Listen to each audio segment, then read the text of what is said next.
નમસ્કાર, અમારા વ્લોગમાં તમારું સ્વાગત છે। આજે આપણે બનાવીશું એક નવી જ વાનગી રાજસ્થાની ગટ્ટાની સબ્જી। તેના માટે આપણે સામગ્રીમાં જોઈએ તો 1 વાટકી ચણાનો લોટ લઈશું,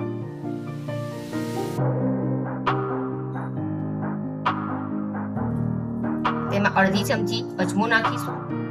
અજમાને હાથથી મસળીને નાખવાનું છે।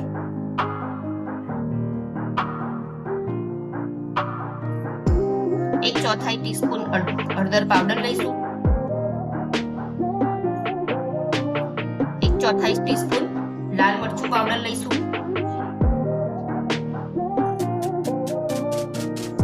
અડધી ચમચી અથવા સ્વાદ અનુસાર મીઠું નાખીશું। હવે આપણા ગટ્ટા સોફ્ટ બને તે માટે તેમાં આપણે 1 चौथाई टीस्पून જેટલો કુકિંગ સોડા ઉમેરીશું। હવે કુકિંગ સોડાની ઉપર આપણે 2 ચમચી જેટલું મોળી દહીં ઉમેરીશું। હવે ગટ્ટાની અંદર મોણ માટે આપણે 2 ચમચી જેટલું ઘી ઉમેરીશું।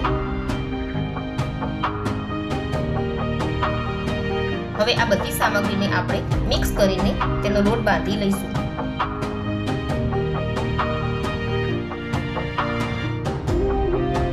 હવે આપણો લોટ બંધાઈને તૈયાર થઈ ગયો છે। આપણે તેને બહુ ઢીલો ને કે બહુ કાઠો ને તે રીતનો મીડિયમ સોફ્ટ બાંધવાનો છે અને તેને આપણે 10 મિનિટ માટે ઢાંકીને મૂકી દઈશું। 10 મિનિટ પછી જુઓ, હવે આપણો લોટ એકદમ સોફ્ટ થઈ ગયો છે। હવે આપણે તેમાં થોડું તેલ ઉમેરીને લોટને થોડો હાથેથી મસળી લેવાનો છે અને આટલો આપણે સોફ્ટ રાખવાનો છે।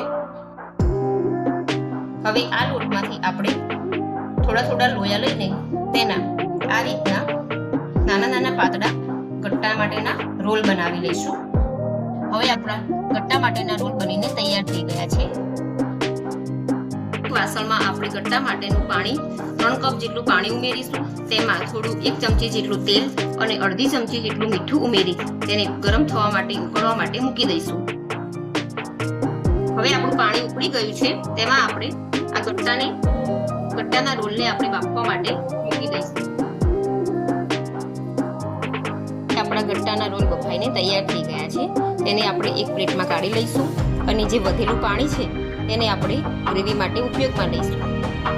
ગટ્ટા હવે બફાઈને તૈયાર થઈ ગયા છે। હવે આપણે તેના નાના નાના ટુકડા કરી લઈશું।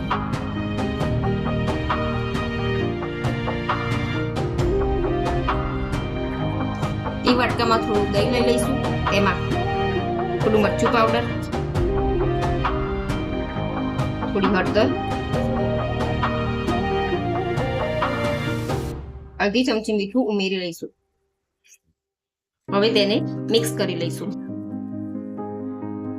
હવે આપણે શાકનો વઘાર કરવા માટે એક મોટા વાસણની અંદર 4 ટેબલસ્પૂન તેલ લઈ લઈશું। તેલ ગરમ થઈ જાય એટલે આપણે તેમાં થોડી રાઈ ઉમેરશું।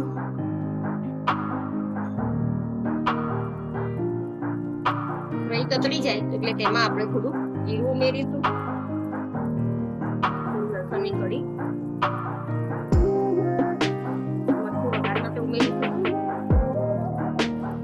હવે આપણે તેમાં ઝીણી સમારેલી ડુંગળી ઉમેરીશું અને તેને થોડા સમય માટે સાંતળી લઈશું। ડુંગળી ગોલ્ડન બ્રાઉન કલરની થાય ત્યાં સુધી તેને આપણે સાંતળી લેવાની છે અને હવે આપણે તેમાં ટામેટા ઉમેરી તેને પણ સાંતળી લઈશું। હવે ડુંગળી અને ટામેટા સારી રીતે સંતળાઈ ગયા છે। હવે આપણે તેમાં પહેલેથી તૈયાર કરીને મૂકેલી દહીંની પેસ્ટ ઉમેરી દઈશું। હવે આપણે તેમાં ગટ્ટા બાફતી વખતે જે પાણી વધ્યું હતું તેને ઉમેરી લઈશું અને એક ઘટ્ટ ગ્રેવી તૈયાર કરી લઈશું। હવે આપણે તેમાં બધા જ ગટ્ટા ઉમેરી દઈશું અને સારી રીતે મિક્સ કરીને થોડીવાર માટે તેને ચડવા દઈશું। હવે તેલ છૂટું પડે એટલે આપણે તેમાં થોડો ગરમ મસાલો અને ધાણા ઉમેરી દઈશું। બધી સામગ્રીને આપણે મિક્સ કરી લઈશું। હવે આપણું રાજસ્થાની ગટ્ટાનું શાક બનીને તૈયાર થઈ ગયું છે।